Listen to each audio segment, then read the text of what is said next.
Welcome to Voodoo Whiskey Gaming, and this is my late review of Clair Obscur Expedition 33. I play it on the Xbox Series X, it's also available on the Series S and PC. So let's get into the story. You play as Gustav, a relatively young man, or relatively old man, I guess it would be, in Lumiere. The game picks up literally just before this thing called the Gommage. And basically, the Gommage is when everybody of a certain age just vanishes. Not quite vanishes, it's actually this kind of beautiful turning into like flowers and ashes sort of thing. Now you may be wondering where that number comes from, and well, there's a being called the Paintress, and she lives on an island, and she puts a number up on a monolith. And whatever that number is, everybody of that age dies. And that number keeps ticking down and down and down, making Gustav one of the oldest people in Lumiere because the 34th Gommage just happened. He is a member of what is known as the Expedition. They go to the island where the Paintress is to basically try and put an end to this horrible cycle that they all live in. And when they get there, as I like to say, shit goes sideways in like the most colossal way. Which is what I've got to say, like it blew my mind. I was not prepared for it. And that's what this story does. This story is amazing because there are just moments you will never be prepared for. But then there are also these beautiful moments. There are happy moments. There are sad moments. There are funny moments. This story brings it all together and does such a phenomenal job in every way. I just love every element of the storytelling. I love the story itself. I love the characters. To put it simply, this is, from a story standpoint, just one of the best things I've played in a very long time. I've played some really awesome stuff, but this is without a doubt one of the best I've played in a very long time. It really kind of took me back in a very positive way.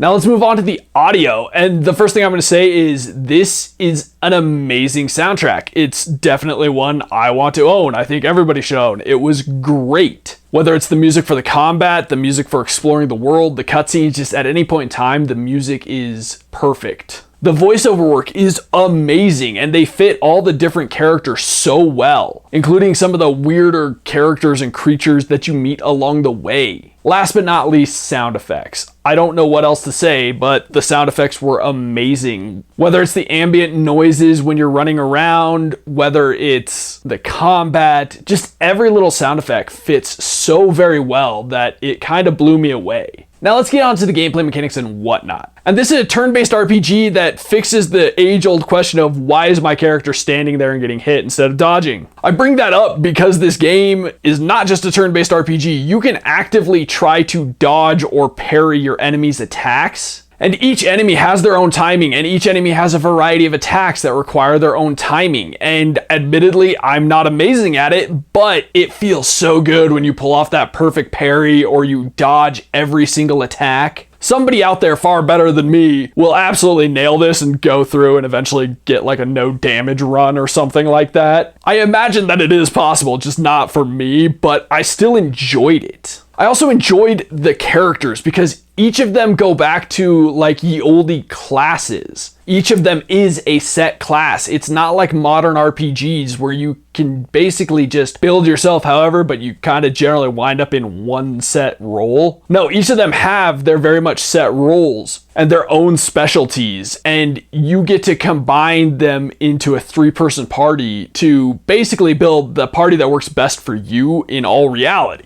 But it goes even beyond that because their attacks can kind of be combined. I really loved using Mael's, one of her fire attacks that made all other fire damage basically do more damage. And then I would go into Lune's fire attack that would burn everybody, so everybody would be burnt, and then they would get extra fire damage, and it was just great. It would build up, and it would allow me to like pick them off one by one while others are taking damage. And then I actually came into a completely different strategy in one of the final boss fights because I just had to do something completely different, and it goes that way throughout the game. You have this strategy that you think is so great, and then you run into a class of enemy, a type of enemy that strategy doesn't do shit for. Now you've got to redevelop what you want to do. Maybe even cycle in a new character. There's so many other things. There's all the different weapons you get, and each of them have their own, they boost some of your stats, but then they'll have their own elemental stats. And then as they level up, because the weapons level up, they'll unlock their own special abilities. But beyond that, you have Pictos, which will give you special perks, like every time you attack, you heal. But once that Picto is mastered,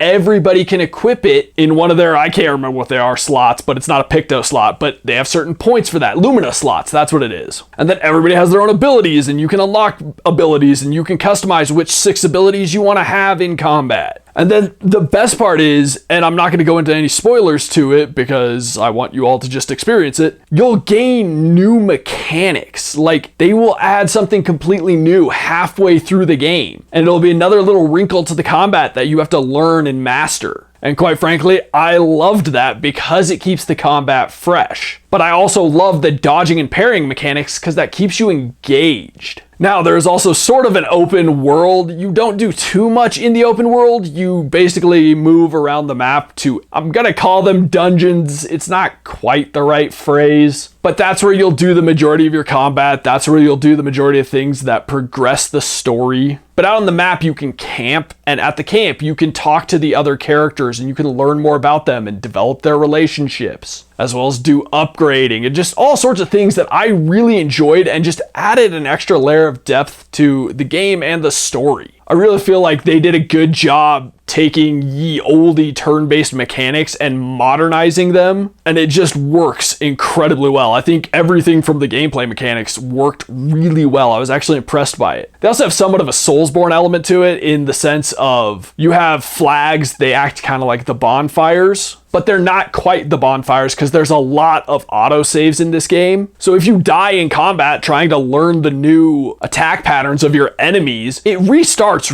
really close to where you died. So you can almost charge back in immediately, or you can take a moment and try and figure out a new strategy, or you can run off and grind. It's really cool, and it gives you the opportunity to try again with little punishment. And I actually enjoyed that, or at least on the difficulty I was playing on, that's how it felt. Now let's move on to the controls. And overall, I think the controls were very, very good. There were a few times when I was doing a dodge or a parry where I felt I nailed it, but the game said I didn't. But a lot of the times I felt like it was being fair and I probably botched it. Just a few times that I felt I may have gotten screwed. But otherwise, I think the controls work very well. I do think there is a kind of aiming mechanic at times. I do think that could be a bit better, but I don't think it's terrible and doesn't ruin the game by any stretch. Let's get into the graphics and visuals, and this is a beautiful game. Like, graphically, it really does a great job. All the detail in the characters is brought to life. The beards look fantastic. The hair looks fantastic on all of the characters. But also, like, everything they do for the animations, like the facial expressions, the animations in combat are super important. Paying attention to those animations is extremely important for the gameplay. It's not just that it's well done, it matters for the gameplay, and they do such a good job with it that when you pay attention, you'll do better dodging or parrying or whatever, and that boils down to just some really great animations and making it clear and making them unique, but making them unique for